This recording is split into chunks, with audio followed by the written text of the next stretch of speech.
Dance is always a part of you. I started dancing back in middle school with a few friends and then it stopped for a while. Skipping forward to 2020 quarantine year, my friends and I started dancing in a group called Nang Fa Babies. Although my time in that group was cut off short because I felt I wasn't prepared enough to be in the group. I felt very sad leaving the group as the girls and I have grown a great bond over the few months that we had together. I began missing the practices, performances, and bonding with the team. I decided to give dance another try and started dancing with a little group, Golden Dreamers. We are a part of a nonprofit called HCAP. It was a good time. I was surrounded by people I was not familiar with at all. The new year started 2022. Golden Dreamers was no longer a group since the remainders left. Therefore, I risked it and tried for another group, a part of HCAP called Ba Don Song, meaning Silhouette Flower. Surprisingly enough, I made it onto the team.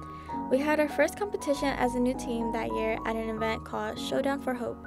We didn't place, we had off and on coaches as our coaches had their own priorities. This first year with another new group, with slightly more opportunities, I realized that Hmong dancing was something I became very passionate about. Meeting new people around the Hmong community, being able to perform for all these events, gaining sisterhood with my dance sisters.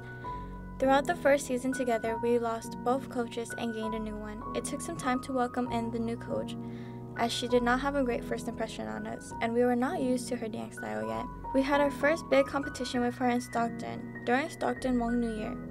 It was a cool first experience for us all. We stayed in hotels and had practices all throughout that week. Following into the next year of 2023, we started another new year with many girls leaving and a few joining us for the first time.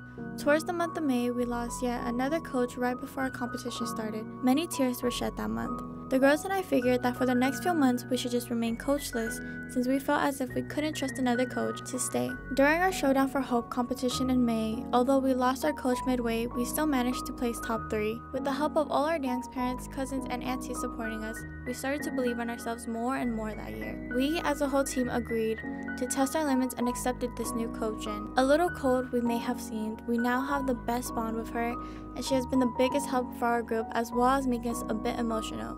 November through December was competition season, which meant a lot of practice and little time for friends outside of dance. Unfortunately, I won't be continuing with them as I have acceded to a higher group in the company. Although it was hard to make the decision, in the end, I feel like it was worth it.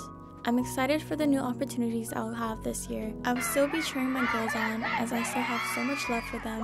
With that being said, dance will still always be a part of me.